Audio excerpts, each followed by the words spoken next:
2018 оны 5 дугаар сарын 15-ны өдрийн мигмар гараг Улаанбаатар хотод орон 18 цаг.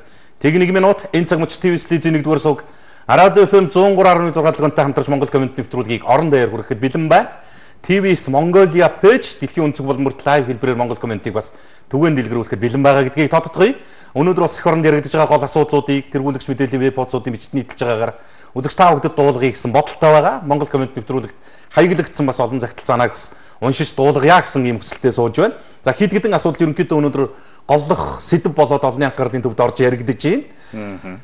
Монголын шүүх хууль хяналтын байгууллагын эргэн тойронд өрнөж байгаа асуудал үйл явдлууд бас нэлээд ээдрээтэй учир битүүлэг ийм дүр зурагтай болоод эхэлжлээ.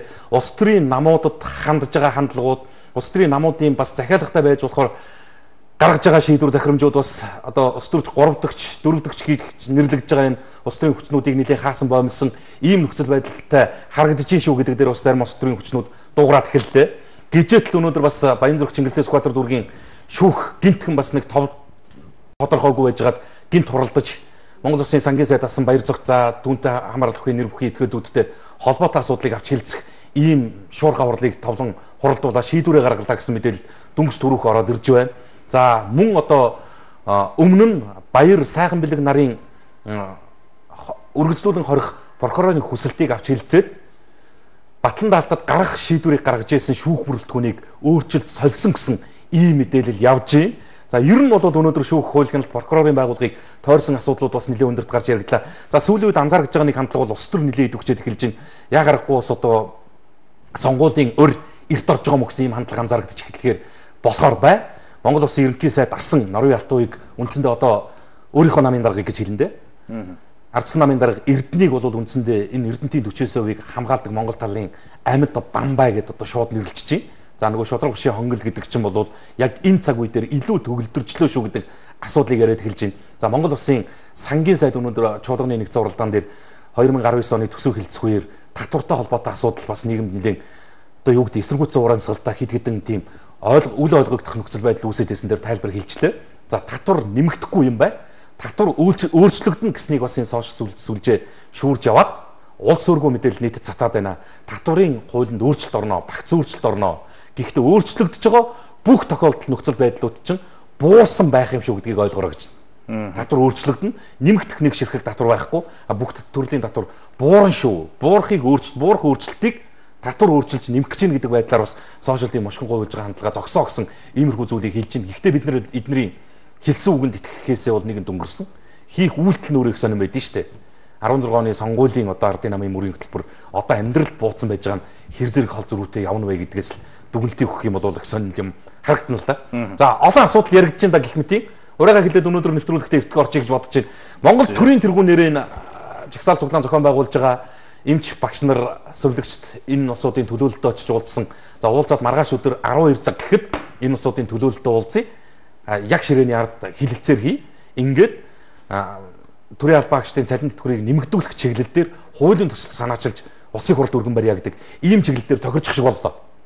За ингээд өнөөдөр Монгол комменттэй хамт байвал энэ мэтийн олон мэдээллийг дэлгэрүүлээд үзэж болно. За мөн дээрээс нь үзэгч та бүхэн санс сэтгэлээ Монгол коммент нэвтрүүлгийн эхлэлээс төгсгөл хүртэл цензургүй үлгээх боломж байгаа гэдгийг бас тоддгоё. Урайгаа хэлье. Олон асуудал байгаа шүү өнөөдөр. Монгол комментэд нэгтгэе. За тэргүү мэдээллийг би өнөөдөр тэргүүлэгч мэдээллийн вебсайт Newsman-ы нүүр хуудсан дээрээс онцлоноо.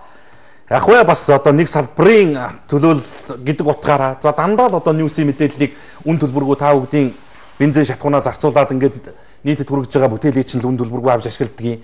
Баярлалдаг шүү гэдгийг хэлье. Баярлахтаа би биш, Баянголчууд бас өнөөдөр баярлж байгаа. Ньюс агентлаг Баянгол дүүргийн хүүхдийн нэгдсэн эмнэлэгт эвхдэг ор бэлгэлтэй гэсэн ийм сайхан мэдээлэл бас тэргүүлэгч мэдээллийн Newsman-ы нүүр хуудсан дээр байрчлаа. Тэгээ сүүлийн жилүүд Баянгол дүүрэх томоохон бүтээн байгуулалтын ажил өрнөж байгаа. За тухайлбал 15 оны 11-р сарын 3-нд тус дүүрэгт хүүхдийн яралтай тусламжийн төв Амбалтор 140 ортой хэвтийн эмчлүүлэх тас хүүхдийн нэгдсэн эмнэлэг ашиглалтанд орсон. 17 оны 6-р сарын 22-ны өдөр 60 ортоогоор Баянгол дүүргийн ахмад насны нөхөн сэргээх эмнэлэг нээсэн. За энэ сарын 30-нд 60 ортоо дүүргийн хүүхдийн 2-р эмнэлгийг ашиглалтанд оруулна. За шинэ эмнэлэг баригдсанаар ор төмбүүч гээд юм шаардлагатай болдог гэдгийг Баянгол дүүргийн нэгдсэн эмнэлгийн дарга Батчаргал онцолж исэн гэж байна. За тэгвэл Ньюс агентлаг нийгмийн хариуцлага ухамсарлаад Баянгол дүүргийн хүүхдийн нэгдсэн эмнэлэгт өнөөдөр хүүхэд хэвтээ эмчлүүлэхэд шаардлагатай 20 эвхдэг орыг хүлээлгэж өгсөн. За мөн цагаа олсон тус боллоо гэдгийг дүүргийн эмч удирдлагууд онцолж ийн гэн тэгээд Хэвлэл мэдээллийн салбарт үйл ажиллагаагаа явуулж байгаа энэ том байгууллага бас нийгмийн хариуцлагаа ухамсарлаж Монголын ирээдүйд хүүхд багчуудад оруулж байгаа хөрөнгө оруулалт нь бас одоо тооны хувьд ямар байхыг нь би мэдэхгүй. Утга агуулгынхаа хувьд бол өндөр байлаа гэж би үнэлж байгаа шүү. Тэгээд та бүхний ажилд амжилт хүсье. За Монгол Улсын ерөнхийлөгч төв талбайд суулт хийж байгаа ажилтнуудаа уулзсан мэдээллийг гөөгөө онцолсон. Эрүүл мэндийн ажилтны үйлдвэрчний эвдээ холбоо хөдөлмөр нийгмийн хамгааллын салбарын ажилтнуудын эрхийг хамгаалах холбоо багшийн цалин нэмэгдүүлэх төр ороо гэд үндсэндээ шинжлэх ухааны байгууллагын ажилтны холбоогчдыг төлөөлж байгаа байгууллагууд хүртэл ингээд нэгдээд суулт хийж байна. Монголын эрүүл мэндийн ажилтны үйлдвэрчний эвдээ холбооны дарга мягмар эрүүл мэндийн салбарын ажилтнуудаас гадна шинжлэх ухаан боловсрол соёл урлаг цагуур зэрэг олон салбарын ажилтнууд суулт зарлаж байгаа. Энэ бол Монголын төрийн албаны үндсэн бүрэлдэхүүн тэр чигээрээ төв талбайд байгаа гэсэн ойлголт юм шүү. Бид бол цалин тэтгэвэр нэмэгдүүлэх тухай асуудлыг улс суурьтай шатраатаа тавьж байгаа. Гэхдээ одоогийн байгаа цалин бага гэж хэлж байгаа юм биш. Одоо өнөөдөр авж байгаа цалингаа эмч совлогчд бага гэж хэлж байгаа биш. Энэ нь бол цэвэр хөдөлмөрийн мүлжлэг гэж үзэх юм үндсэлтэй нөхцөл байдал шүү гэдгийг л дуулгаж байгаа. Өөрөөр хэлэх юм бол одоо байгаа цалингаа бага гэдэг ухтгуунаа халчлаа штэ.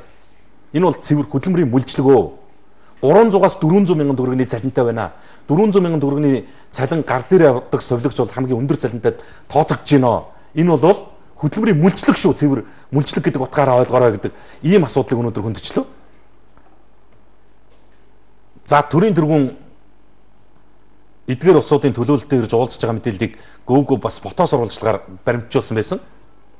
Дуу нь байхгүй болчих юм ч та яаж вэ?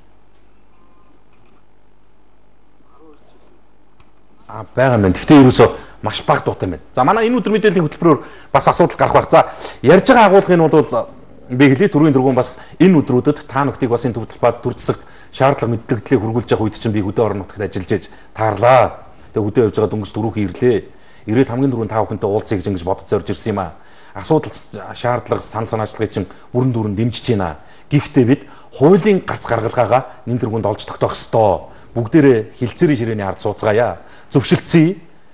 Сан шийдлээ нэгтгэе. Хуультай болёо. Гар дээрээ тавьсан хуультай болъё. Шатраалтаа жил тутам ингээд нэмээд явах энэ тогтолцоог нь хуульчлаад батлуулах тэр талд нь төр засгийн шийдвэр гаргах төвшөнд асуудлыг ярих гэдэг ийм агуулгаар өнөөдөр бас тайлбар танилцуулах хийж чинь лээ. За энэ мэдээлэл GoGo цэгийн сайт дээр байгаа юм. За үүний араас өнөөдөр нэг мэдээлэл орж ирсэн сошиалд. Цогтбаатар сайд Монголын хүн бүрийг хөрөнгөтэй болгохыг дэмжсэн нэгэн үд хаалгыг нээх саналыг боловсруулах сангийн амд өглөө. Сангийн амнаас боловсруулж байгаа татварын хуулинд нэмэлт өөрчлөлт оруулах тухай төсөлд саналаа өгч байгаа хэрэг шүү гэд. Энтэй холбоотойгоор нөгөө сошиалд маргаанд игдсэн байхгүй юу? Яг энэ пост ороод л асуудалт игдсэн. За татварын хуулийг өөрчлөх гэж байгаа юм байна. Өөрчлөн гэдэг нь дахиад нэмэх гэж байгаа юм байна гэдэг агуулгаар шуунассан. Гэтэл энэ дээр би яг нөгөө бүрийн ихээр материал нь байж байгаа юм. Энэ юу юм гэхээр зөвхөн уул уурхайн салбарт биш бол гэж байгаа байхгүй юу? Уул уурхайн салбарт биш бол гадны хөрөнгө оруулалтыг татж байгаа бүх төрлийн хөрөнгө оруулалтын дээр хөнгөлөлт үзүүлэх гэдэг ийм тогтолцоог л ярьсан. Агуулгын хувьд ийм л юм билээ. Хэрвээ Монголын иргэн гадаадын хөрөнгө оруулагчтай хамтраад уул уурхайн бус салбарт гэж байгаа шүү дээ. Энэ тодорхойлт нь энэ байж байгаа. Уул уурхайн бус салбарт аж ахуйн нэгж байгуулж байгаа бөгөөд гадны хөрөнгө оруулагч нь тухайн Монгол иргэнд хамтарсан компанийнхаа нийт хөрөнгийн 5-аас хэтрэхгүй хувь түүнтэй тэнцэх хувьцааг үн төлбөргүй өгч байгаа бол мөн тэр хувьцааны үнэлгээ нь 1 сая доллароос хэтрэхгүй байгаа бол энэ төлбөргүй олгож байгаа хувьцааны үнийн дүнгийн их хэмжээгээр тухайн компани олох орлогод ноогдох татварыг хөнгөлнө. Ингэхдээ тухайн компанид оруулах хөрөнгө оруулалтыг нь бодит баримтаар нотлогдох байх ёстой шүү гэдэг ийм асуудлыг тавьсан. Уул уурхайн бус салбарт бизнес эрхэлж байгаа аж ахуйн нэгж экспорт хийж эсвэл тухайн экспортоос олж байгаа орлогод ноогдох татварыг экспортлж ихсэн хугацаанаас 5 жилийн хугацаанд 30% хөнгөлөх самлыг оруулж ийн энэ экспортыг бодитоогоор дэмжсэн арга болно гэдэг ийм зүйлийг ярьсан байхгүй юу? Гол хэлсэн мессеж нь энэ л дээ. Тэгэд өнөөдөр сангийн сайд болсон чуулганы хуралдаан дээр тайлбар хэлж ин лээ. Өөрчлөн гэдэг нь нэмнэ гэсэн үг шээ. Өөрчлөнөө. Татварын хуулийг багцаар нь өөрчлөнө. Гэхдээ өөрчлөгдөж байгаа өөрчлөлт болгоно нь буурсан шаталтай байх юм а гэдгийг бодорой гэж байна. За энэ дээр тэгэхээр маргалдсан сошиалд өдөржин маргалдсан нөхдүүдэд энэ яриа цэг тавьчих байх л. Энэ. За татварыг бол нэмэхгүй. 2019 онд бол нэмэхгүй. Үүнтэй холбоотойгоор татварын бааз суурийг нэмэгдүүлэх, тэгш шудраг байх гэсэн юм зарчмыг үндэслээд татварын багц хуулийг улсын хурал өргөн мэдүүлэхээр одоо бэлдсэн байж байгаа. Одоо хилцүүлгийг хийсэн. татврын ерөнхий хууль, нэмийн үртгийн албан татврын тухай хууль, аж ахуйн нэгжийн орлогын албан татврын тухай хууль, хүн амын орлогын албан татврын тухай хууль, мөн үнийг дагсан одоо 20 хуулийн дээр өөрчлөлтийг оруулж ирж байгаа. Энэ хуулиудаар ямар нэгэн хувь хэмжээ өөрчлөгдсөн бол энэ дандаа буусан, аж ахуйн нэгжид очдог дарамтыг буулгасан. Өнөөдөр Монгол улсын 398 аж ахуйн нэгжийн орлогын албан татврын 85%-ийг нь бүрдүүлж байгаа. За ингээд бичлэг ингээд сошиалор явсан. Энэ болохоор Хүрлбаатар сайдын аль биесний хаяг. Өмнөх нь болохоор Цогтбаатар сайдын яг аль биесний хаяг дээрээс авч байгаа мэдээллүүд. Тэгэхээр худлаа байхгүй гэсэн үг шүү дээ. Өөрийнх нь амаар хэлж байгаа үг худлаа байх үндэслэгүй шүү дээ. 20-д нэр төрлийн татврын хуулийн дээр өөрчлөлт орно. Орох бүх хууль нь буурсан аж ахуйн нэгжүүдэд татврын хэлбэрээр очиж байгаа дарамтыг багасгасан чиглэл баримтлагдсан ийм хууль байх юм аа л гэж байна. За татврын хуультай холбоотой асуудал энэ. За энэ дээр бол одоо төр ард иргэдээ дахиад чихэн дэрэн цэцэг ургуулчихгүй арай ахиж хойлохдохгүй л. 2-3-аар Монгол төрийн түвшээдийн амлаж байгаа амлалт бол ард иргэд итгэхээс өөр хиндэ итгэх үү те. Ийм асуудал юм байна лээ. За суулт жагсаалт цуглаан зохион байгуулж байгаа төрийн албан агчдыг тэр дундаа эмч совилогч багш нарыг элдвлэн хэлж байгаа сүүлийн үед энэ сошиалор одоо баг их хурлын гишүүдийн амнаас хүртэл гарч байгаа юм өгүүлэлт нь арай зохисгүй байна л да. Би бас юу гэдэг нь тэр жирийн иргэдийн нэг төлөөлөл учраас энэ багш эмчнэр совилогч нарын тавьж байгаа зүй ёсны шаардлагыг үргэлж дэмжиж байгаа. Эхнээс нь эцэс хүртэл. Зорилгодоо хүртлээ суулт хийнэ гэж хэлээ тэрийг нь ч гэсэн зөв гэж харж байгаа. Гэтэл эмч багш нар тэр дундаа совилогч эмчнэр бол цалингаа нэмүүлэе гэж ярих эрх байхгүй хүмүүсээ. Цалин хэд байхаас үл шалтгаалаад өргөцсөн тангараг байгаа. Үнгүй байсан чинь уцууд ажиллах ёстой гэдэг нэг ийм юм ярьж байгаа. Бас одоо эн чин ардаа амьдралтай наануу цаануу байдаг гэдгийг нь одоо Монгол төрийн түвшээд хүртэл ойлгохгүй болохоор чинь жирийн иргэд бол бас л ойлгохгүй л. Айхтар юм ярьж штэ өнөөдөр совилогч нар ч ихсаал тэмцэл зохион байгуулсан чинь энэ эмчнэр эрүүл мэндийн байгууллагын тэр чигтээ авилга болцсон штэ гэл. Бүгд биш шүү дээ эн чин байгаал байдаг л байлгүй. Гэхдээ жишээ нь эмч авилга авдаг байлээгээд совилогч авч байгаа гэсэн үг биш шүү дээ. Тэгээд тэд ийм хэмжээний цалинтай харин та гэд зэндаа юм дээр өнөөдөр юм харьцуулсан мэдээлэл гарч ирсэн. Энэ нийгмийн хамгийн чухал бас том сэдэв бол яг харахгүй цалин. Бага цалингаа нэмүүлэхийг хүссэн совилогч нар ажил хаялт зарлж байгаа. Их цалинтай төрийн банкны захирлууд төмөө олонд чиглүүлж байгаа. Үүнээс Эрдэнэ төлөвлөрийн захирлуудын 70 шиг цалин эмч нарын нулимс шиг цалинтай харьцуулаад нэг бодор гэж байгаа. Бид нар яагаад тэр цалинтай юм ярьдаггүй хэрнээ? Эмч нар совилогч нарын явж байгаа 300-400 мянган төгрөгийн цалин болж штэ гэж яриад байгаа юм бэ гэдгийг л энэ дээрээс бодогдтол оройроо ордол бичсэн байлээ. Ажилчны цалин өөрийгөө болон гэр бүлээ тэзээхэд хүрэлцгүйц байх ёстой гэсэн хууль байна. Ийм тогтоол байна шүү цаанч. Ойлгож байгаа ш? Тухайн ажилтны цалин нь өөрийгөө болоод гэр бүлээ тэжээхэд нь хүрэлцээтэй байх ёстой гэж. 300 мянган төгрөгийн цалин гэр бүлээ тэжээх за бүр өөрийгөө тэжээж чадах уу? $100 нэг сар амьдрах уу? Одоо гэр бүлээ хайчих л та бүр годомжинд хайчих. Нөхөр хүүхдээ хайчих тэр совилогч. Тэгээ ийм байд юм биш үү? Тэгээд хөдөлмөрийн хөлсний доод хэмжээгээрээ Монгол улс хамгийн адгийн ардлын байранд явж байна. Одоо цагаар нь үлдчих тийм ээ. 34 орны цалингийн доод хэмжээнд дүүн шинжилгээ гэхэд монголчууд хамгийн бага буюу цагт 1090 төгрөгийн цалинтай гэж гарч ирж байна. Үүнийг долларт шилжүүлбэл 50 цент ойролцоогоор. Бас их өндөр гарч ирж байгаа дүн байгаа шүү дээ. Тэгээ цалинтай холбоотой статистикуудыг та нар үзээрэй. Уул уурхайн салбарын ямар байна? Банк санхүүгийн салбарын ямар байна? Хамгийн их ачааны хүндийг үргэж байгаа ард иргэдэд хамгийн өргөн бүрэлдэхүүнтэй үйлчилж байгаа эмч, совилогч, багш нарын цалин ямар байна? Цагдаа тусгай чигүүргийн байгууллагын онцгой байдлын аврагчдын цалин хэд байдгийг байна гэдгийг бодоорой. Эндээс хамгийн үнэн зөв мэдээллийг үзээрэй. Зэндаа юм дээр гарцсан байгаа. Би одоо юу гэж хэлэх гээд байна гэхээр зэрэг энэ манай статистикийн байгууллага мэрэгжлийн улсууд яг ийм үе дээр иргэдийг илэглэн доромжилж байгаа юм шиг ийм мэдээллүүдийг нийтэд хүргэдэг одоо зогсоох хэрэгтэй болчихдог. 943 мянган төгрөг боллоо шүү дээ. Монгол иргэдийн сарын дундаж цалин энэ дөнгөж өнөөдөр орж байгаа мэдээлэл олдоо цэгмэн дээр 2018 оны 5 дугаар сарын 15-нд орсон мэдээ. Өнөө өдөр орж байгаа мэдээ байхгүй. Өрхийн нийгмийн эдийн засгийн 2018 оны 1-р улирлын судалгаагаар нэг өрхийн сарын дундаж мөнгө орлого 1 сая төгрөг энэ өмнөх оныхоос 137 мянган төгрөгөөр буюу 15.4%-аар өссөн. Үүнд цалин хөлсний орлого 52.3, хөдөө аж ахуйн бус үйлдвэрлэл үйлчлэгээний орлого 26.1 гэдэг ингээд амар нарийн статистик гаргаж ирж байгаа. Тэгэд энэ их тийм сонин амьдралгүй дүр зураг яваад байгаа юм шүү дээ. Цалингийн дундаж хэмжээ 943 мянган төгрөг болцсон. Энэ талбай дээр байж байгаа хүмүүс чинь 300 мянган төгрөгийнхөө цалин 500 болгох гэж байгаа. Дээдлэн 50%-аар нэмэх нь 50%-аар нэмэх нь 300 мянган төгрөгийн цалинтай ажилтан 450 мянган төгрөг авъя яа л гэж энэ үлсгэлэн суулт зарлаа суугаад байгаа. 400 мянган төгрөгийн цалинтай ажилтан 550 мянган төгрөгийн цалин авах гэсэн юм а гэж суугаад байгаа. Одоо 50%-аар нэмүүлэхэд 10%-аар нэмүүлэх гэж байгаа нь 300 мянган төгрөгийн цалинтай ажилтан 330 мянга болгоод өгөөч гэж сууж байгаа. Эц 7-оос 49% гэж байгаа юм билээ шүү дээ. Авж байгаа цалингаасаа шалтгаалаад ялгамжтай. Гэхдээ энэ улсуудын тавиад байгаа шаардлага нь тэр одоо та нарын гаргаж ирээд байгаа нөгөө судалгаагаар гаргаж ирээд байгаа 943 мянган төгрөгийн чинь тагт нь хүрэхгүй байх юм. Тэгэхээр энэ хэр амьдралтай байна гэдг нь харагдаж шүү дээ. Энэ цовлогч нар бид нар 500 мянган төгрөгийн л цалин авмаар байна. 500 мянган төгрөг өгчих юм бол бид нар суулт тэмцлээ зогсоолоо гэдэг. Энд мэрэгжлийн байгууллагад нь болохоор зэрэг та нарын цалин чи 943 мянга болцсон шүү дээ гэж мэдээлдэг өгдөг.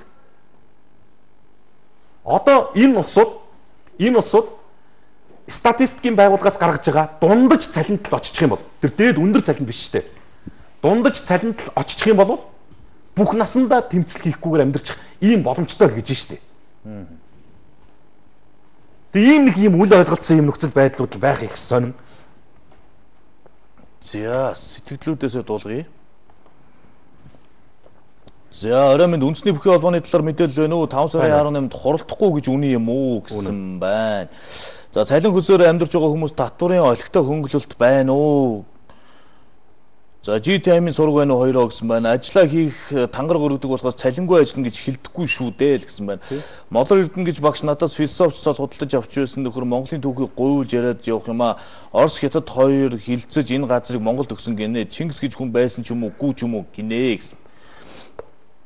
За амжилт хоёроо манайхаа ингээд монголоор бичихэд уншихад амар байгаа үстэй гэж Эрдэнэтийн цагаан шорооны тухай мэдээ бэлдээч ээ. Энэ цагаан шороо арай л дэндүү байна гэсэн байна. Лагийг өнөргүүжүүлэх арга хэмжээ авч байгаа гэдээсэн хэрэгжиж байгаа зүйл байна уу? Яригцаар байгаа л үйл болох уу гэд. За тэр Эрдэнэтийн цагаан шороон дээр нэг юм асуудал байлээ. Юу гэхээр зэрэг ачид ихт гэдэг компани байна. За Монгол улсын төрийн тэргүүн асны нэр холбогдсон. За тухайн үеийн ерөнхийлөгчийн тамгын газрын дараагасан эрхэм ажилуулдаг ч гэнэ үү, эзэмшдэг ч гэнэ үү ийм компани, тийм компани байд юм байна. За би мэдэхгүй үйл ажиллагааг нь үзег болохоор ярьж болохгүй. За тодорхой баримттай мэдээллүүд цоошлж явж би үзэгчдэд зүгээр энэ дуулгыг гэж бодож байгаа. Юу гэхээр одоо тэр Эрдэнэтийн цагаан тоос гэдэг юм байна шүү дээ.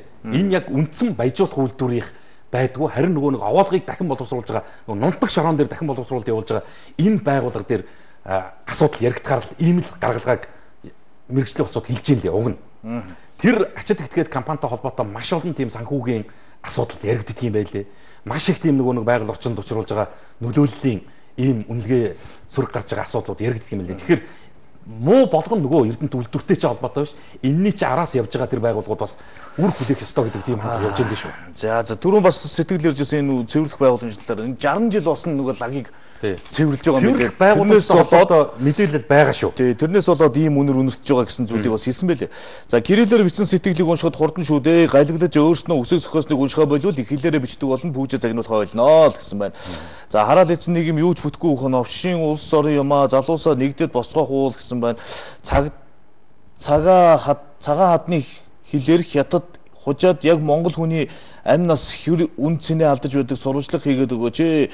Хятадын машин ундаг залуус зарим нэг машины шин сэлбийг солиод зардаг юм гинэ. Тэгэл нөгөө хятад эзэн нь мэдэх юм бол урд ороод ирэхээр нь амь насыг нь бүрлэгдэг юм гинэ гэсэн.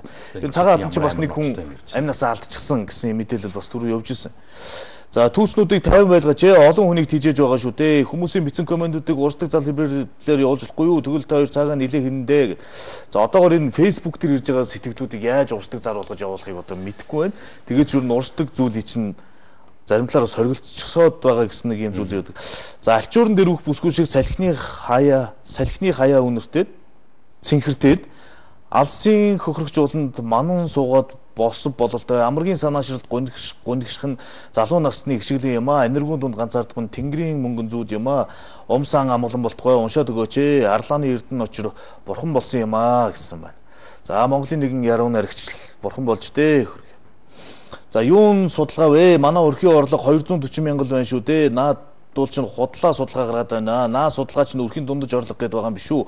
Нэг иргэний орлого бишээ л гэсэн байна. Нэг гоо өрхийн дундаж орлого 1 сая төгрөг. Монгол улсын нэг иргэний сарын дундаж цалин 943 мянган төгрөг. Тэгээ өрхийнхөө орлогоос 70 мянгаар л бага байгаа юм. Тэр дундаж цалин чинь. Өрхийн орлого бол сая төгрөг давчлаа шүү дээ. 1 сая 20 мянган төгрөг гэдэг. Нэг иргэний сарын дундаж цалин 943 мянга болчиход байгаа. Гэтэл миний хэлээд байгаа чинь энэ талбай дээр байгаа нөхдүүд чинь зүгээр 500 авъя гэж тэмцээд байгаа байхгүй. Талын одоо тэр дундаж цалингийн талыг л авъя гэж. Тийм нөхцөл байдал зөвөр хэлэх юм юу харуулж байгаа гэхээр хөдөлмөрийн хөлсний доод хэмжээгээ шинжилэн тогтоох ийм цаг үеийн шаардлага ирчихэл гэдгийг л зүгээр дуугүй хэлж штэ. За нөгөө омог бардам Чингисийн монголчууд бид чинь эрхийнхээ төлөө тэмцэж чадахгүй бид ер нь хулчхар болчихсон юм биш үү дээ л гэсэн байна. Орой минь хоёроо ажлын өндөр амжилт цагдаагийн цалин нэмэх хэрэгтэй гэсэн байна. Цалингаа нэмээ арай дэндүү юм а гэсэн байна. Дан ганц цалингаа нэмэгдүүлэх асуудлаар жагсаж суулт хийх чинь ирээдүйгүй харин гол асуудал бол одоогийн улс төр нийгмийн тогтолцоог бүрэн утгаар нь шинжлэх хэрэгтэй.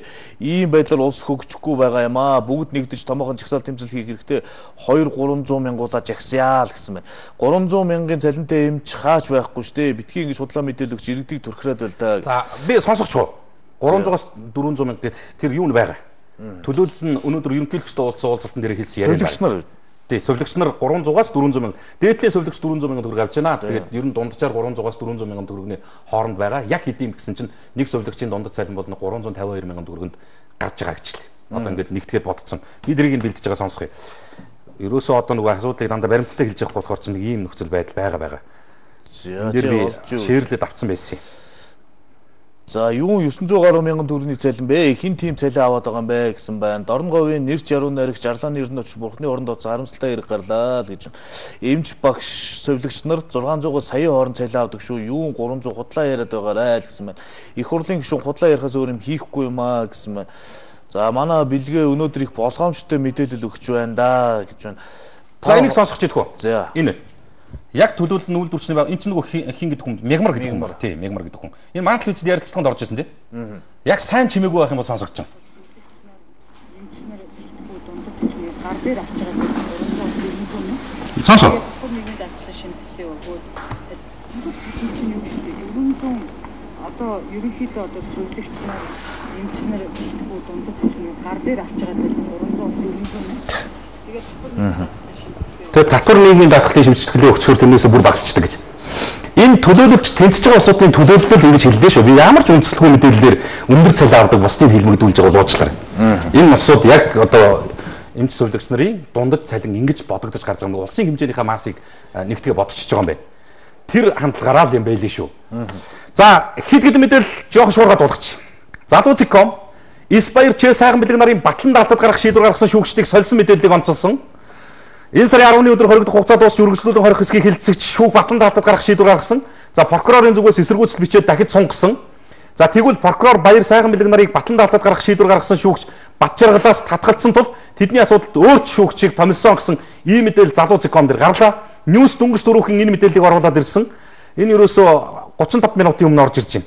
Баяр цогтыг үргэлжлүүлэн 30 хоног хорихоор боллоо гэсэн энэ мэдээлэл байна. Тэгэд хэд хэдэн ийм шалтгаан шаардлагуудыг нэрлж баяр цогт бол дахин гэмт хэрэг үйлдэх магадлалтай мөн түүний хэрэг нь их ээдрээтэй байна гэсэн хэд хэдэн үндсэл гаргаж ирсний дагуу шүүх шийдвэрээ гаргалаа. Прокурорын энэхүү үндслэлд эргэлзэж байна гэдэг өмгөөлөгч нь ньюс эмэн дээр ярилцлага өгчиж. За одоогоор хоригдож байгаа саатуулагдсан цагаас хойш ил загтал бичээгүй үндсэндээ цорын ганцгүй энэ баяр цогтол болж байна л доо. Харин их хачиргалтай үйл явдал баяр цогтод хандсан ил загтал өнөөдөр сошиалар бас нэлээд явж илээ. Эрхэм журмын нөхөр Сангажвын баяр цогт танаа гэд ил загтлаач өдрийн мэндийг хүргье ийм хэд хэдэн асуудлуудыг тусгаад журмын нөхдөс гэсэн ил загтал очиж байна. За одоогоор яг 45 хоногийн хугацаанд саатуулагдсан байгаа юм байна. 45 хоног болохдоо ил загтал буюу одоо ямар нэгэн байдлаар үзэл бодлоо илэрхийлээгүй таг битүү байж байгаа хүн нь бол баяр цогт юм байна. Тэгээд баяр цогт хаягдсан ил загтал өнөөдөр сошиалд нэлээд идэвхтэй явлаа. Сонирн болгож дуулгаж байгаа. За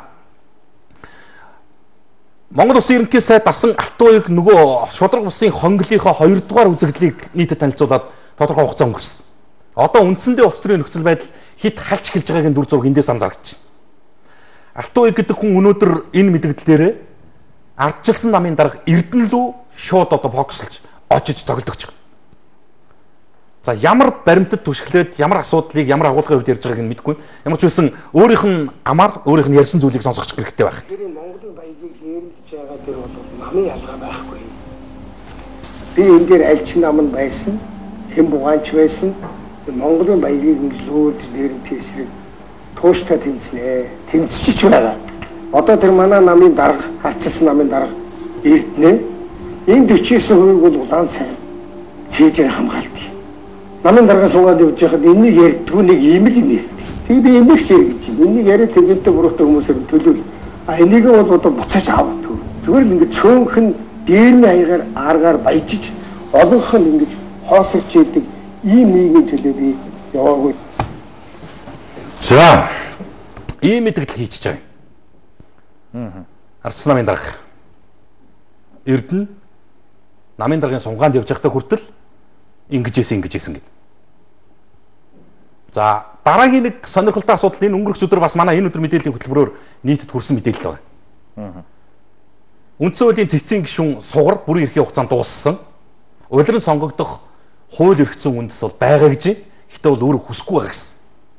Хүсэхгүй байгаа. За би яагаад өчигдөр гарсан мэдээ давтаж үзүүлээд байгаа юм бэ гэхээр энэ төрлийн өндөр албан тушаалд очсон нөхдүүд чинь ингээд өдөр шөнөгүй ард иргэдийг ажиллаа хийж явж байгаа хэвлэл мэдээллийн ажилтаа албаагчдыг ингээд зүгээр хүснээрээ доромжлоод хийж болох юм.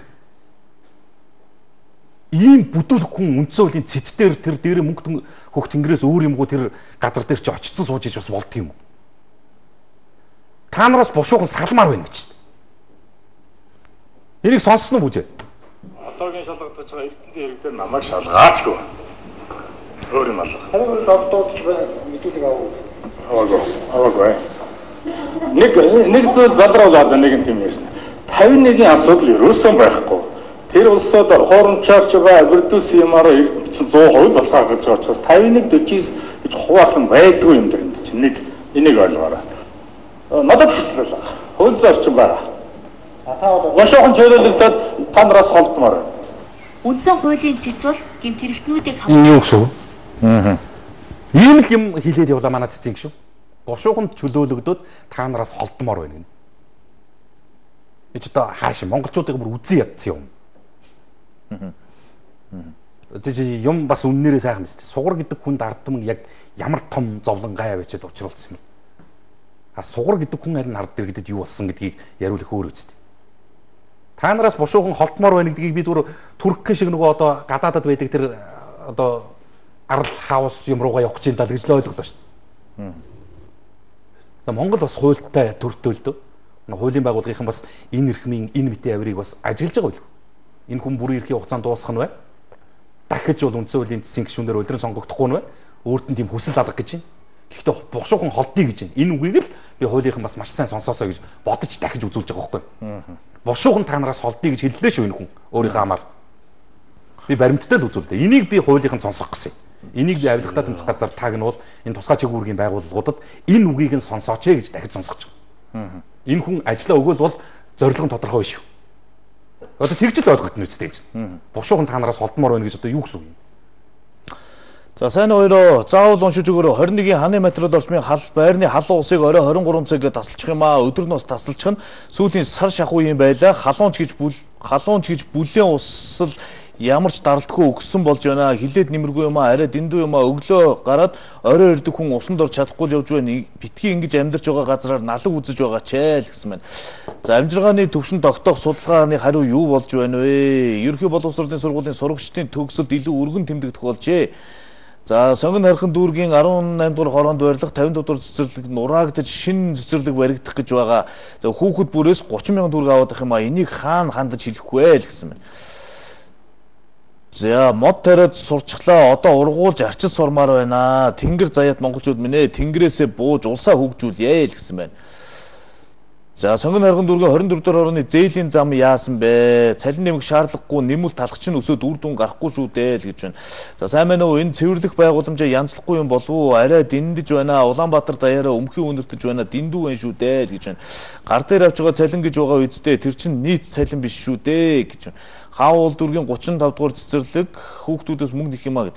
За энэ ингэж бичихвэл амархаа. Баримтыг явуулаарэ. Баримтыг явуулаарэ. Бүгд би нэг ганцхан тасалж идэх үү. Түүхээр энэ цэвэрлэх байгууламжтай холбоотой асуудал яриад байна шүү дээ. Улсаараа өмхирлээ энэ төр гэдэг. Одоо энэ чинь нөгөө утааны эсрэг ээж аваадын холбоо гэж байдаг шүү. Тэрнтэй адилхан өмхийн эсрэг ээж аваадын холбоо гэж ингээ байгуулагдах гэж ингээ явж ирсэн.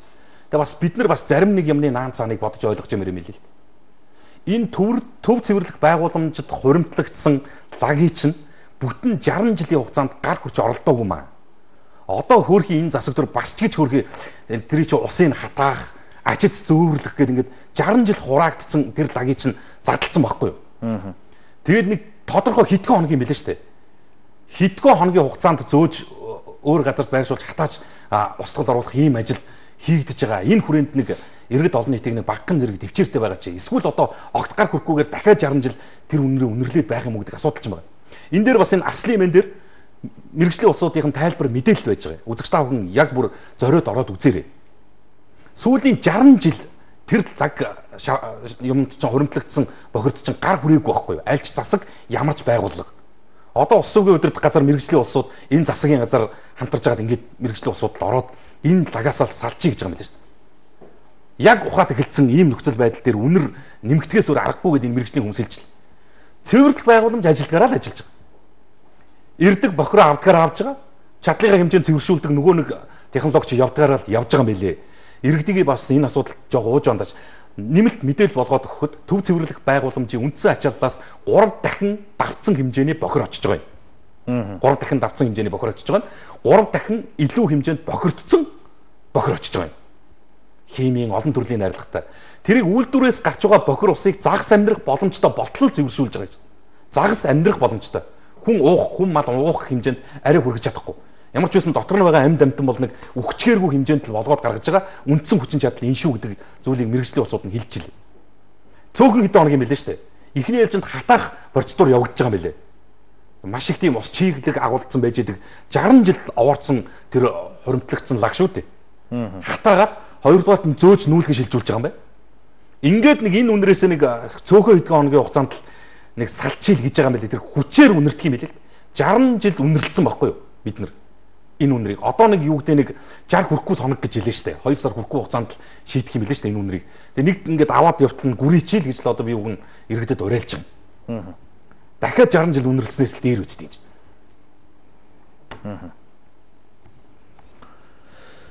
За хоёроо орой мэндэ би нэг юм хэлэх гэсэн юм аа. Хоол ундны реклам зарим нь арай дэндүү байна. Жишээ нь за ингээ байгууллагуудын юм шүүмжилж хэлж болно. Тэгээд энэ шүүмжилж хэлэхлээр зэрэг нөгөө байгууллагууд нь эргээд биднээс одоо ингээд сөрөг мэдээлэл инээ тэрэ гэсэн зүйл яригадаад явчихт юм аа. Уучлаарай. За цалингаа нэмэхгүй мөртлөө орон сууцны практикал даатгал даатгуулжаад байхад хаан даатгал дахин даатгуул гэдэг юм аа. Банк ард түмнийг шулж байна л гэсэн байна. Зөрчлийн тухай хууль арай их учир дутагдaltaй юм аа гэд. За энэ учир дутагдaltaй юм зөндөө байд юм билий. Тий. Би одоо сая хэлээд байсан манай пүүжэж гисэн хэлж штэ аж ахуйн нэгж байгууллага бизнесийн байгууллагын үйл ажиллагаатай холбоотой асуудал яригдгаар яадаг юм бэ гэж. Сая нэг үзэгч гисэн тэгжэлж штэ өнөөдөр билгээ ямар их болгоомжтой ярьж байгаа гэж. Үнэхээр төвөгтэй нөхцөл байдалд ажиллаж байгаамаа. Энийг бас үзэгчд маань ойлгоорой. Би энэ дашсан зүгээр л хэлчихье. Ард иргэд бол Монгол коммент нэвтрүүлгийг үзэх дуртай би хаач хэлнэ. Ард иргэд бол энэ нэвтрүүлгийг үзэх дуртай. Албан тушаалтнууд дарга нар бол үзэн яддаг нэвтрүүлэг нь байхгүй юу? Та нар боддоо өдөр тутам энэ улсуудын ажил албан тушаалынхаа хүрээнд гаргаж байгаа алдаа дутагдлыг шүүмжлээ суuna гэдэг чинь тийм амархан ажил биш. Тэр болгоныхоо хариуцлагыг зөвхөн битээр үрээд явна гэдэг чинь тийм хэмжээний чадамж санхүүгийн боломжч алга нэг үгүй нэглэхэд нэг юм муухай зүйл болчлоо шүү дээ манайхан. Бүх юмыг хаан боон хураан хумна гэдэг ийм нөхцөл байдалтай болсон. Би иргэд үзэгчдтэй энэ завшааныг ашиглаад шууд хэлье. Дарга нар бол Монгол комментийн амийг барьчих туйлын өндөр сонирхолтой байгаа. Хид хідэн хурал цуглаан дээр хүртлийн санаачлагаа хид хідэн төр засгийн түвшээд холбогдох албан тушаалтнууд ярьж хэлээд явж гин. Хамгийн сүүлийн тодорхой тод жишээ гэхэд энэ малчин телевиз дээр харагдаж байна. Монголд яагаад үзэгчтэй иргэд үг үзэл бодлоо илэрхийлдэг ийм эндэр байж болтгоо юм бэ? Бид иргэдээс нэг ширхэг үг хэлснийхэн төлөө нэг төгрөгийн татаас авч байгаагүй шүү дээ. Нэг өдөр тусгай дугаар ажиллуулж үзээгүй шүү дээ. Энд дээр битээр одоо нэг 1900 тэд гээд нэг дугаар тавиал суун шүү дээ. Facebook нь үнгүй юм да гэж ингээл байж байгаа байхгүй. Ийм нөхцөл байдал хандлагыг чинь үзэгч таавгүй ойлгосон ч гэсэн энд ойлгохгүй нөхдүүд ойрхон байна. Тэгэхээр юуг хэлэх гээд юм гэхээр миний санаа бид бол энэ нэвтрүүлэгтэйгээ байх, энэгээрээ дамжуулж үг үзэл бодлоо илэрхийлэх, энэ төр засгийн бодлого үйл ажиллагаанд шүүмжлэлтэй хандах, зөвийг нь дэмжих, бурууг нь засах тэр боломжоо авч хадгалж үлдээх юм бол алдаа гарахгүй байх ёстой болж байгаа. Бусдын нэр төрд ингэж халдахгүй байх ёстой болж байгаа. Бизнесийн үйл ажиллагаанд ингэж халдахгүй байх ёстой болж байгаа. Хараал ерөөлийн үг хэлдгийг энэ өргөн нэвтрүүлгийн сувгаар дамжуул цацахгүй байх ёстой болж байгаа. Бид нар малчин телевизтэй холбоотой асуудал ярьлаа шүү дээ. Сүүлийн үеийн сошиалор яг ингэж байгаа байхгүй. Өнөөдөр бид тэр усуудаа уулзаад ирж байгаа. Би бол одоо тэр телевизийн хүмүүсээс нэгийг ч танихгүй. Гэхдээ л эн чинь Монголын малчин ард иргэдийн хамгийн их үздэг, хамгийн их хандлттай тэр телевиз л болчлоо шүү дээ. Яахарахгүй л акулуудын өмнө алхаа гараад ирсэн юм чи яах. Энэ телевизийн удирдлагын баг нь сайн ажиллалаа. Боловсон хүчин зүтгэлээ хичээлээ. Одоо яасан гэсэн чинь нөө тэр малчин телевизийн малчин гэдэг нэртэй бодоцолцсон түмэн шидийн ментэнтэйс нь гараад ирж байгаа. Тэгэд зорилго нь юу юм гэхээр зэрэг шал өөр чиглэлийн үйл ажиллагаа явуулдаг байгууллага хүртэл энэ манай нэр шүүг ингэж дайраа. Зорилго нь юу юм гэхээр зүгээр л тэрийг авах гэсэн биш. Зүгээр хаах гэсэн. Яагаад бид нэг ийм ядмагхан сэтгэдэг болсон юм ерөөс үнэн гайхалтай. Тийм байгаа юм. Би нэг хэлий даа гэж угаасаа бүр эртнээс бодож явсан. За офшор танстай төрд байгаа сайд дарга нар авилгалтай тэмцээс айж байгаа шүү гэсэн байна. Дархан сэлэн Эрдэнтийн зам арай биш ээ. Ойрын үед үнэхээр амар болсон. Сүүлийн сар асар их хэмжээний аваар болж байна гэсэн байна. Ажлын амжилт төсөө улсын хурлын гишүүн Хэрвээ дог сонгон нарган дүргийн 24 дугаар оронд сургуультай холбож зам тавьж өгнө гэдэг 40 жил боллоо. Хорон дарга Төмөрбаатар бас ажиллаа хийхгүй нэ. Энийг сурвалжлаад өгөөч хоёроо гэсэн байна. Google-с цалингийн жишгийг татаад үзээрэй. Тэнд бүгд байгаа. Үнэхээр бага гэсэн байна. За өвөлдөө Улаанбаатар зундаа Өмхийбаатар болж гээл гэсэн сэтгэлэрж байна. Энийг заавал уншаад өгөөрэй. Энэ цагаан хадны асуудлыг нэг шийдэхгүй бол бүр болохоо байлаа. Энэ ганц модонд Монгол хүн алга болж байна. Бас Монгол залуучууд нас урж байна. Энийг нэг цэгцэлмээр байна гэсэн байна. Энэ өдрийн минь заавал уншиж өгөөрэй. Төв аймгийн Батцанбүр сумын Баян мандал гэдэг жолооны курс үнэмлэх гаргаж өгнө гэд мөнгө аваад бүтэн 2 жил боллоо байдаггүй хаана хандах вэ тэр курсыг нь олж өгөөч л гэсэн байна. Манай эмээ одоо эрд өгч байгаа. Дээр үед эмээд маань амьдрал бэлгэлсэн алтан гартай эмчийг олох гэсэн юм аа. Эмчийн нэр нь хорлоо дам сонсохны 10 дугаар оролцолд эмнэлэгт ажилладаг сургатай байсан. Тэр эмчийн дугаарыг нь олж өгч туслаач ээ. Эмчийн нэр хорлоо эмээгийн маань нэр загдаа шүү гэсэн байна. Төрийн байгууллагын ажилчдын цалиг нэмээч ээ. Төрд татвар төлдөггүй бизнес хийдэг улсууд аливаа зүйлд хахуул өгөө сургацсан болохоор жирийн ардаас гар араас сурцсан юм шиг байна гэсэн. Цэргийн албаа агшид ажилчдын цалиг нэмээч ээ. Хамгийн бага цалин авдаг шүү дээ гэсэн байна. Бид ингээд цалин нэмье гэж байгаа иргэд олон нийтийн санаачлалыг дэмжихээр нөгөө хэсэг нь үгүй боломжийн байгаа штэ гэдэг ийм зүйлээр өмнөөс даргалдаад байна шүү дээ. Одоо сая нэг иргэн товч сэтгэл бичээд байна шүү дээ. Яг эмч багш нарын цалин ярьснаас хойш 300-аас 400 мянган төгрөг гэдэг чинь гар дээр авж байгаа цалинг нь хэлж байгаа шүү дээ. Нийгмийн даатгал татвар хураамжаа төлөөгүй бол тэрнээсээ илүү байгаа шүү дээ. Гэхдээ тэгэд гар дээрээ авсан ч гэсэн 300 мянган төгрөг яг амьдрахад хангалттай юм уу? Одоо $120 300 мянган төгрөг шүү дээ. Солонгосын 150 мянган вон гэдэг нэг сар амьдрий л да. Өөрөө өөрсдийнхөө бас ийм зүйлсийг дэмжихгүй болохоор энэ төр засагчин иргэд олон нийт бас одоо массын зөнгөлөх хандлага нь бол цалин хөлсөө баг гэхгүй байгаа юм билээ гэдэг ийм зүйлээр цаашаа дөрвөлөөл явчихж байгаа. Цэргийн ангийн ард тал энгийн хүмүүс үндсэн цалин 350-аас 450 мянга шүү гэсэн байна. Бүхий тэргүүнээ сонгох болоогүй мó да гэсэн байна. За коммент уншаарай. Билгээ бүжөөрөө сошиал ертөнцид гарсан мэдээг цаг алдгүй төргөн шухаа ухаж мэдээлдэг шүү гэсэн байна. Сүхбаатар аймгийн авто үзлэг заавал 8,000 төгрөг авч гурвалжин наалт шахаж байна. Үзлэгийн хураамж 22,000 төгрөг авна. Дээр нь хинт чирэггүй гурвалжин наалт шахаад байх юм аа. Наалт нь аль хэдийн хэрэглэхэ болцсон шүү дээ л гэсэн байна. Наалт бол хэрэглэнээс гарсан шүү дээ. За сайн хоёроо би өрх толгоосон эмэгтэй тэгээс 18 насны хүүхдийн улирлын мөнгийг авах гэхээр өгөхгүй юм аа. 3 дахь хүүхэд маань 8 дугаар сард 15 нас хүрнэ. Эхний 2 улирлын мөнгийг яагаад өгөхгүй байгаа гэд байгаа юм болоо асууж өгөөч л гэсэн байна. Сайн байна уу? Би танаа тийм нэвтрүүлгийг ганц модны бомтос үзэж байна. Би том тэрэг барьдаг ирээд удаагүй байгаа. Гэтэл сүүлийн 1 сарын хугацаанд миний мэдгийн хужаад 3 хүн Монгол талд зам дээр бас мөн тооны хавцаа нас орлаа.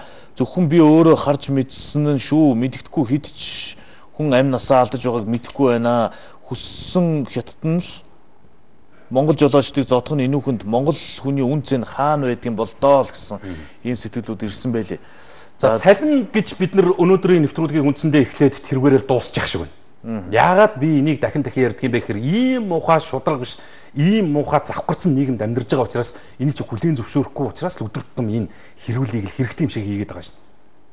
Та нар боддоо оюутлогын төлөөлөл өдөртөх зөвлөд сууж байгаа энэ 3 эрхэм нэг жилийн $100,000 цалинтай. $100,000 авдаг. Тэгэд нэг компани төлөөлөл өдөртөх зөвлөлд байна гэдэг хэр зэрэг ачаалттай ажил уу? Зүгээр бодъё л доо. Нэг шөнө ээлжинд гарч байгаа сувлагчийн хэмжээнд ажиллах уу? Нэг одоо ээлжиндээ 40-оос 50 хүнд үйлчилж байгаа тэр эмнэлгийн ажилтнтай дүүх юм уу? Энэ яатсан $100,000 цалинтай. 24 цагийн мен дээр байж байгаа. Оюутлогын тууцын өндөр цалинтай 3 Монгол гишүүн цалинтай таарсан ажил хийдгүү гэсэн гарчигдор байж байгаа. Ороод үзээрэй. Тэгээд та бид нар энд $150 хэрүүл хийж байгаа юм. Бид 100-аас $150 хэрүүл хийгээд байдаг. $100 цалинг 150 болгох гэж тэмцээд байгаа. Энэ нөхдүүд $100,000 авчаад цалин авчаад хийсэн ажлынх нь үр дүн гаралт. Өнөөдөр нийгэмд үүссэн энэ хэрүүл маргааны чи эцсийн цэгийг хатах хүмүүс энэ шүү дээ. Тэр үеийн засгийн газрууд энэ гэрээг буруу зөрүү хийсэн юм уу? Хувьдаа хуудуудаа юм болцсон юм уу? Авилга хийх хууд авцсан юм уугүй юу? Санхүүгийн ямар зөрчлүүд байгаа гэдгийг тууцад байгаа 3 Монгол хүн хэлж явах хэрэгтэй байгаа шүү дээ. Энэ 3 сая иргэнд. Тэгэд энэ дэр байж шүү дээ. Оюутлогын компани тууц энэ байгууллага тунд цөө хуралддаг. Тууцад Монголын төлөөлөл суугаа 3 эрхэм их өндөр цалинтай 2015 оны 9-р сард улсын хурлын чуулганы нэгдсэн уралдаанаар оюутлогын төслийн хэрэгжилтийн өнөөгийн явц татвар төлөлтийн байдал эвлэрлийн гэрээний талаар Монгол Улсын ерөнхий сайд цаахан бэлэг тавьсан асуулгын хариуг сонсохоор Эрдэнэс оюутлогын компани гүйцэтгэх захирал гам бол оюутлогын тууцын 3 гишүүний жилийн цалин бохироороо $100,000 гэж хэлж байсан. Энэ чинь нэг хүн $100,000 аваад байна шүү дээ. Жилдээ 240 сая төгрөг аваад байна шүү дээ. Тэр хүний сарын цалин хэдий? 50 орчим сая төгрөг байна тийм үү? Гэхдээ энэ тууц чинь жилд 3-аас 4 удаа хуралддаг гэж шүү дээ. Тэг ийм байгаар чинь би энэ талбай дээр байгаа улсуудыг зөвлөл гэхээс өөр яах юм? Энэ одоо энэ 3 бүхрийн $300,000 л авчираад энд тэмцэл хийж байгаа улсуудын цалинг тавихад л баг нэг хэсэгтэй асуудал шийдчихэр мөнгө байна шүү дээ. 3 хүний тансаглал. За энэ цагаан хатан дээр болж байгаа үйл явдалтай холбоотой нэг мэдээлэл энэ зөв цэгмэн дээр орж ирсэн байсан. Юу гэж орсон гэхлээр зэрэг 5-7 амиа алдсан жолооч Inner Mongolia G5 International Trade компанид ажилладаг байжээ гэд. За яаж амиа алдсан бэ гэсэн чинь гашуун сухад ганц модны бомтод нүүрс тээврийн автомашины жолооч машинтайгаа шатаж нас орсон золгүй үер гарлаа л гэж байгаа. Яасан юм бол. За тэгээ бомтын замбраагүй тээвэр аюулгүй байдлын асуудлыг шийднэ гэж ярьдаг ч гашуун сухад ганц мод руу хин дуртан тээврийдэг эрсдлээ нөхцөл байдал арилахгүй байгаа гинэ. Энэ жолооцоос гадна өөр нэг монгол жолооч мөн л золгүйгээр амнасаа алдсан боловч хэргийн талаар тодорхой мэдээлэлгүй байна л гэсэн. Түрүүн сэтгэл ирсэн шүү дээ. Миний би ингэнд ороод удаагүй байна. Тэгтээ 3 хүн амнасаа алдахыг харлаа л гэж. За иймэрхүү мэдээллүүдийг өнөөдөр үзэгчдэд дуулгаж болж байгаа юм. За олон асуудал байна. Би заримыг нь үлдээнэ. Яг тэгэхээр энд бас яаралтай гэсэн ийм дугтуунууд байгаа. Энэ захиа. За бэлгээ үзэнээр та хоёртай ажлын амжилт хүсье. Их чинь энэ сурагчийн материалыг олдсон юм аа. Иймд эзэнт нь хүргэж өгөөрэй гэж 2 дүүдээ хүсэж байна. 84 дугаар сургууль төгссөн охин байна. Энэ далмаар би нэг зүйлийг хүсэх гэсэн юм. Даригхэд нүүж байхдаа гэр бүлийн альбом хард цүнхэнд 2 Оросын альбом байна. Алдсан цэнхэр өнгөтэй Ленинград альбом нь бичгийн цаасны хэмжээ тийм аа. Олсон хүн байвал олж өгч туслаач. Эсвэл танаа телевизэд авчирч буян болж өгөөч те. Танихгүй хүмүүсийн зургаар юу хийх вэ? 85 15 46 16 гэд. Өөрөө цүнхээ алдаад нүгэд цүнхээ алдаад явж байхдаа юмаа хайцсан охины бас материалыг олоод авчиж. Тэгэд энэ дүүхүү үзчихвэл ийм материалууд ч юм байна. Олдсон байна. Өргөмжлөлтөөгөө зол жаргал танаа гэл 84 дугаар сургууль төгссөн хүүхд гинэ. За энэ материалуудад юмд бүрдүүлж өгөхгүй л авч явсан юм шиг байна энэ дүү. Манай телевиз дээрээс хурж ирээд аваарах юм дөө үзчихээвэл. За таньдаг хүмүүс нь байвал бас дамжуулаад хэлээрэй. Материал ч олдсон байна лээ шүү гэд хэлээд өгөрөө. За тэр талархал гэд над цагаан талаа өгч. Энэ өнөөдөр бас юуж ирсэн. Энэ яасан гэсэн өчигдөр хаан уулд өргөж болсон юм байлээ. За 3 хүүхэдтэй. За хүүхэд нь өвдөд хүүхдээ аваад 2 хүүхдээ орхиод баг хүүхдээ аваад эмнэлэг рүү явсан. Шүн. За түргэний машинаар яваад буцахтаа нөгөө таксины мөнгө төгрөг байхгүй хол газар ингээд явж яхад нь билетэн дээр юмаа тавиа мартчихсан. Яа цусан. Гал гарах эрсдэлтэй. Баг насны 2 хүүхэд гэрт нь чойжлаа гарчихсан байдаг. Тэгээ одоо яахаа мэдгүй сандарч явахт нь хаан бол дүүргийн цагдаагийн хийж 2 дугаар хэлцээг нь 2 юмд нөө алгад хэрэгтэй 2 цагдаа гэрт нь өргөж өгж галын аюулаас урьсан сэргийлсэн байл. Тэгээ ингэж хаан бол дүүргийн цагдаагийн 2 дугаар хэлцэд албахаагч, дэслэгч, мөнх бат мөн ахлагч жигмэд өрснөрт 2018 оны 5 дугаар сарын 15-ны орой 3 цагт Отгонбаяр надад маш том тус хүргэсэн юм а.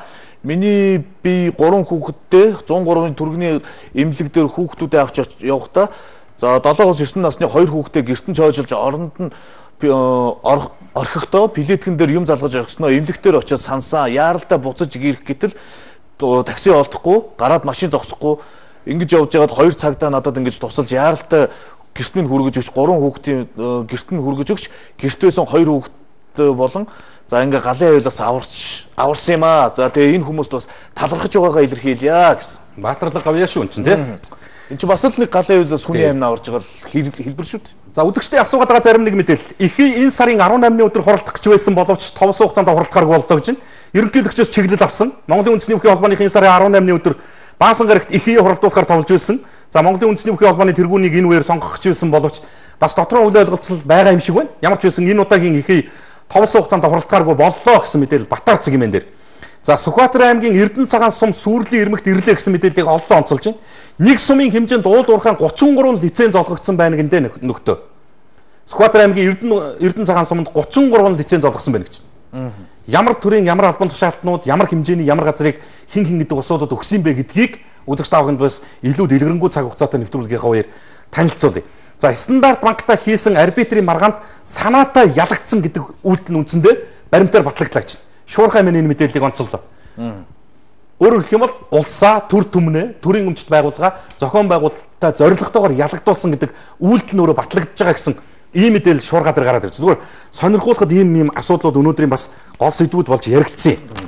За сайн байна уу? Баян зүрх дүүргийн 13 дугаар 3 жилийн өмнө дахин төлөвлөлтөнд ороод газарт орсон юм аа. Бид иргэний үргээ биелүүлээд нүүсээ. Гэвч одоо болтол баригдаагүй бүр компани алга боллоо. Энийг заавал сурвалжиж өгөөч ээ. Зарим иргэд нь бас нас барж зарим нь шинэ хүнтэй болоод түрээсийн байраар амьдраад хэцүү байна. Заавал сурвалжиж өгөөрэй хоёроо гэсэн. Энийхээ тодорхой дэлгэрэнгүй баримтуудыг нь бас явуулчихаа. Налах Улаанбаатарын хооронд явдаг зам нуралт өгсөн хэсгийг нь хоёр талд нь хаал тавьчихсан бүрнээр нь янзалж чадахгүй бол ядаж нэг хэсгээ янзалмаар байна. Хизээ янзлахыг нь мэдээд өгч болох уу?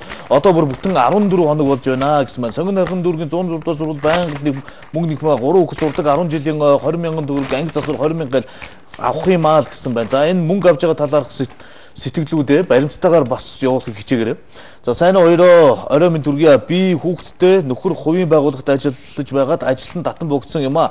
Би декреттэй хоёулаа ажилгүй хүүхдийн мөнгө авч чаддаггүй. Өрхийн амжиргаанд дээгүр гинэ гэсэн. За Налах Улаанбаатарын хооронд явдаг зам нуралт үүссэн ингээд түрүүний сэтгэл байна. За сайн хоёроо миний янз бүрээр хилжилвэгээ тоохгүй ээ. Бурхан харж байгаа, олон түмэн бас харж байгаа, амжилт хүсье гэсэн байна. За бүгжээ сэтгэлээ уншаач ээ л гэж байна. Сайн байна уу? Нийслэлийн цэцэг дарга болмоор юм аа. Түүснүүдийг өндөр үнээр шахшгаад одоо ачин гэх юм аа. Бид туйлдж байна шүү дээ л гэж. Хотыг төрсөн хог арай л дэндүү байна. Энийг шийдэхин тулд томоохон компанид ажил хиймээр байна.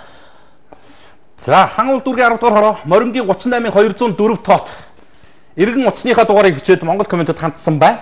Ингэж хаягилжээ. Комментийн 2 тоо гэсэн байна. Бөөрийн архаг дутагдалд өвчнөр өвчлөөд геомедицийн эмчилгээнд хамрагдах шаардлагатай хүмүүсийн зардлыг төрөөс даах шийдвэр гаргаснаар өнөөдөр олон хүмүүс геомедицийн эмчилгээнд орж элэг бүтэн амьдарч байгаадаа өвчтөн бид нар болон ар гэрийнхэн байна. Үргэлж баярлаж талархаж явж байгаа. Учир нь бөөрийн архаг дутагдал гэдэг өвчин нь хүний бөөр ажиллагаагүй болж шээсээ ядгаруулж чадахгүй улмаас шээсэндээ хордож өгдөг гэж товчхондоо ойлгож байна. Тиймээс геомедицийн аппаратаар цусыг 7 хоногт 3 удаа шүүж цэвэрлэх эмчилгээний аргаар 20-30 жил амьдруулах боломжтой юм. За холбооны 31 гишүүн маань хүмүүнлэгийн эмнэлэгт геомедицийн эмчилгээ үйлчилгээг жил гарангийн хугацаанд хийлгэж байна. Үнгүй хийж өгдөг бөгөөд бусад хэлбэрийн тусламж үйлчилгээг байнга үзүүлсээр ирсэн өвчтнүүд бид нар нэг жилийн хугацаанд эмчилгээнийхээ аппарат болон эмчилгээ үйлчилгээнд дасан зохицож хэвийн сайхан амьдарч байна гэд энэ талархлын захиа бичиж ирүүлсэн юм байна. Бас уг нь шашны байгууллагын чиглэлээр л орж ирж үйл ажиллагаа явуулж байгаа байгууллага юм байна. Тэгээ гишүүдийн гарын үсгийг бас хавсаргалаа гэдэг ингээд 31 иргэнтэл энэ байгууллага геомедицийн тэр аппаратанд үн төлбөргүй хамрагдах боломжийг олгоод жил болж байна гэнэ. 31 иргэний алтан амийг дэнслээд байж байгаа энэ ачтан байгууллагыг бас алдаршуулсан иргэн сэтгэгдэл бичиж. За 18 цаг 50 минут найруулагч баярлалаа. Ихэр тохио гэсэн юм аа. Тэгэхээр хоёулаа их оршилгүй дуусах учиртай болж байна. Маргааш 18 цаг тэг минутад энэ эндэр дээрээс эргэж уулзъя. Урайгаа хэлээд өндөрлөе. За. Монгол комментэд нэгцгээе.